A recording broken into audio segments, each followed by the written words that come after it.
आज Doubtnut app download करें। Doubtnut पर अपने सभी गणित, रसायन विज्ञान, भौतिक विज्ञान और जीव विज्ञान के डाउट्स का करो सफाया। बस प्रश्न की फोटो खींचो, एक ही प्रश्न को क्रॉप करो और तुरंत वीडियो सोल्यूशन पाओ। अभी डाउनलोड करें। Hello everyone, welcome to Dotnet. हमारा प्रश्न है, नाइट्रोजन, ऑक्सीजन तथा कार्बन के मिश्रण को गर्म करने पर दो यौगिक कई यौगिकों में प्राप्त किए जाते हैं। प्राप्त दो यौगिकों में विसरण की दर लगभग समान है। दोनों यौगिक निम्नलिखित में से कौन से हैं? इस प्रश्न को समझने के लिए पहले हमें ग्राम के विसरण का नियम समझना होगा।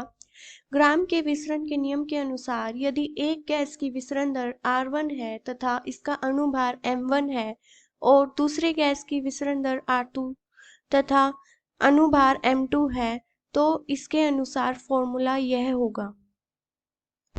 यह ग्राम के विसरण दर के नियम का सूत्र है। इसमें हमें गैस की विसरण दर तथा अणुभार का संबंध बताया गया है। हमें प्रश्न में प्राप्त की गई दोनों गैसों की विसरण की दर समान दी गई है, इसलिए इस फॉर्मूला में R1 और R2 को समान रखने पर हमें M1 और M2 का मान भी समान प्राप्त होगा। इसलिए हमें दिए गए विकल्पों में से उन गैसों का यौगिक चुनना है जिनका अणुभार समान हो। पहले विकल्प में N2O और CO2 दो गैस दी गई हैं। हमें इनका अणुभार निकालना है। पहले हम N2O का अणुभार निकालेंगे। N2O का अणुभार कुछ इस प्रकार होगा। इसमें नाइट्रोजन का अणुभार है 14 तथा इसकी संख्या है 2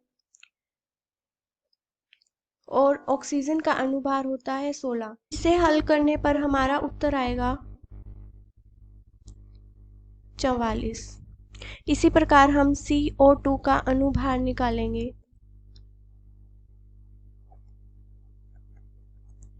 इसमें कार्बन का अणुभार है 12 तथा ऑक्सीजन का अणुभार 16 है और इसकी संख्या 2 है। इसे हल करने पर भी हमें 44 प्राप्त होगा।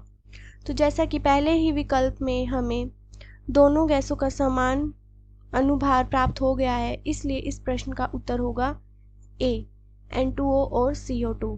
Thank you. कक्षा 6 से 12वीं से लेकर नीट, IIT, JEE वो एडवांस के लेवल तक 1 करोड़ से ज्यादा छात्रों का भरोसा। आज ही डाउनलोड करें डाउटनेट ऐप या व्हाट्सएप करें अपने सारे डाउट्स 8400 400 400 पर।